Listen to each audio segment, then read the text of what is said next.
Hello my dear students, welcome back to the channel.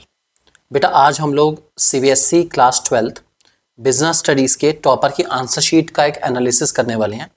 ये जो business studies के topper होते हैं इनकी नोटबुक में ऐसी क्या खासियत है जो कि सबकी नोटबुक में नहीं होती। कुछ तो बात होगी यार, इनमें कुछ तो बात होगी, ये तो पक्की बात है। तो वो क्या बात है वही आपको समझाने के लिए आज इनकी आंसर शीट दिखाने वाला हूँ आप लोगों को। ये वो लोग हैं जिन्होंने 80 आउट ऑफ 80 स्कोर कर रखे हैं। एक चीज़ आपको बता दूं, यहाँ पर आपको ये दो कलर के ना पेन दिख रहे होंगे, एक ये रेड कलर का है और एक ये आपको ग्रीन कलर का यहाँ दिख रहा होगा। ठीक है, ये जो रेड कलर का पेन होता है, ठीक है, ये होता है इवेल्युएटर का। ठीक है, और जो ग्रीन कलर का पेन होता है ये यूज़ करता है HE। अब ये HE कौन है? Head examiner.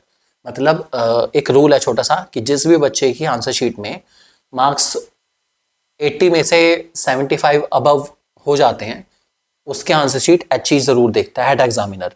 इस बात को इंश्योर करने के लिए भाई टीचर ने सही से चेक करा है नहीं करा है, कहीं उस बच्चे के मार्क्स कुछ एक्स्ट्रा बढ़ तो नहीं रहे या फिर गलत तो नहीं चेक कर दिया। मतलब ये सब चीज़ों का एनालाइज करने के लिए HE भी चेक करता है। तो एक तो पहली बात तो राइटिंग बहुत अमेजिंग है, राइटिंग बहुत ही प्यारी है, राइटिंग बहुत अच्छी है बच्चे की, इसमें कोई शक की बात नहीं। राइटिंग का तो बच्चों का एडवांटेज मिला ही मिला है।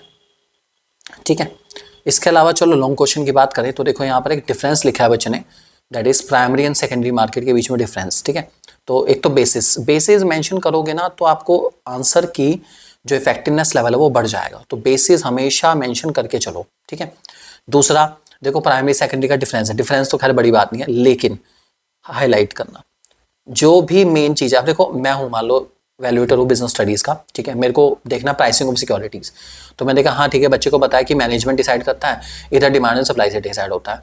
मैं क्यों पढ़ूंगा पूरा कि prices are determined by the forces of demand and supply? मैं क्यों पढ़ूँ? मैंने सिर्फ डिमांड एंड सप्लाई देखा, मुझे पता चल गया सेकेंडरी मार्केट में मेन चीज़ है डिमांड एंड सप्लाई और प्राइमरी मार्केट में मेन चीज़ है मैनेजमेंट ऑफ द कंपनी।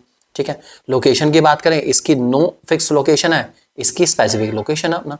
तो कम लिख कर ज्यादा दिखाना ये एक टॉपर की सबसे बड़ी खासियत है, इस बात को ध्यान रखेंगे। ठीक है, उसके बाद ऐसी केस स्टडी आई तो उसमें पूछा था कौन सा कंसेप्ट डिस्कस हुआ, कम्युनिकेशन हाईलाइट करा है, ताकि टीचर को ढूंढने में दिक्कत ना हो कि ये नहीं कि भाई आप पूरा पढ़ने के बाद देखो कम्युनिकेशन कहाँ है कहाँ नहीं है।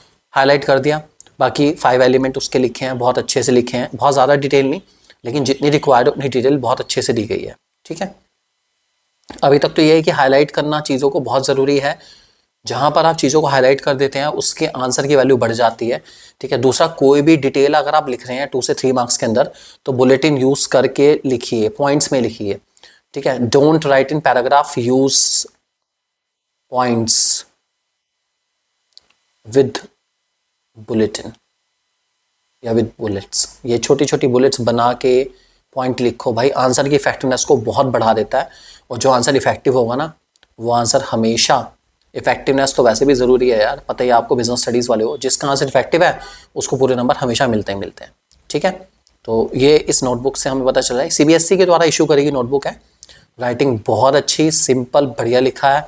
ठीक है, जहाँ पे जो चीज़ हाईलाइट होनी थी उसको हाईलाइट करा गया है बहुत अच्छे से अपना। ठीक है, यही छोटी छोटी चीज़ें हैं जिसकी वजह से एक टॉपर बनता है। ठीक है, और कुछ मैं आपको एक्स्ट्रा इसमें से कुछ नॉलेज आपको एक्स्ट्रा भी प्रोवाइड करता हूँ। ठीक है, जैसे फॉर एग्जाम्पल मान लीजिए यहीं पर कोई क्वेश्चन ले लेते हैं हम लोग। सपोज ये क्वेश्चन है, प्राइस के फैक्टर पूछे गए कौन कौन से अपना। ठीक है, सो प्राइस का मीनिंग पहले बच्चे ने क्या लाइन कोट करी है। ठीक है, कोट लाइन कोट करने के लिए आप चाहे तो पूरी कर दें, चाहे तो स्टार्टिंग के 2-3 वर्ड और उसके बाद dot dot dot dot ending के 2-3 वर्ड, ऐसे करके भी कर सकते हैं, कोई दिक्कत वाली। ठीक है, तो ऐसे ही बच्चे ने करा है। खैर इससे दोनों से प्राइस क्लियर होता है। ठीक है, फैक्टर प्रोडक्ट की कॉस्ट है या जो फैक्टर है। ठीक है, उसके बाद उसको एक्सप्लेन कराएगा। एक्सप्लेन देखो कितना अच्छे से करा है, डिटेल में करा है कि fix cost, variable cost, semi variable cost, सारी कॉस्ट होती है, हमें कवर करनी होती है अपना। ठीक है, तो ये छोटी छोटी चीज़ें हैं जिसकी वजह से बच्चे की जो आंसर की इफेक्टिवनेस है काफ़ी बढ़ जाती है। ठीक है, आप भी अगर इन छोटी छोटी चीज़ों का ध्यान रखेंगे तो आपका आंसर बहुत अच्छा रहेगा। ठीक है, और बहुत आंसर देखो एक पूरा पेज लिखा है। ठीक है, पहले कोट करा, लाइन छोड़ी, फैक्टर लिखा, लाइन छोड़ी, एक्सप्लेनेशन के बाद फिर लाइन छोड़ी, फिर कोट करा। This is called gap management. ठीक है, बिजनेस स्टडीज की शीट में गैप मैनेजमेंट बहुत ज़रूरी है।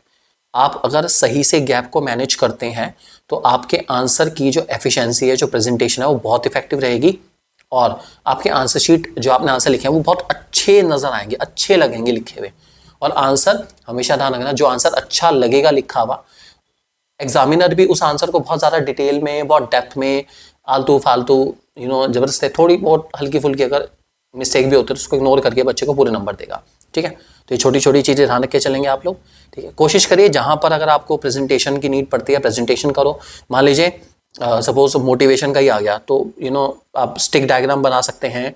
ठीक है, सपोज ये ठीक है मैनेजर है, ठीक है मैं छोटा छोटा लिख रहा हूँ मैनेजर है, और ये एम्प्लॉय है। ठीक है, मैनेजर के नीचे ठीक है यहाँ लिख दिया एम्प्लॉय। ठीक है, और मैनेजर एम्प्लॉय को क्या कर रहा है, मोटिवेट कर रहा है। तो वो क्या कह रहा है उसको कि भाई यू कैन डू इट, बस। तो छोटी छोटी बातों का ध्यान लिखो, अगर आप इतना कर पाए तो आपको बहुत अच्छे नंबर मिल जाएंगे, पूरे पूरा विश्वास है। So all the best, don't forget to like the channel and subscribe the video as well. Thank you, God bless you all.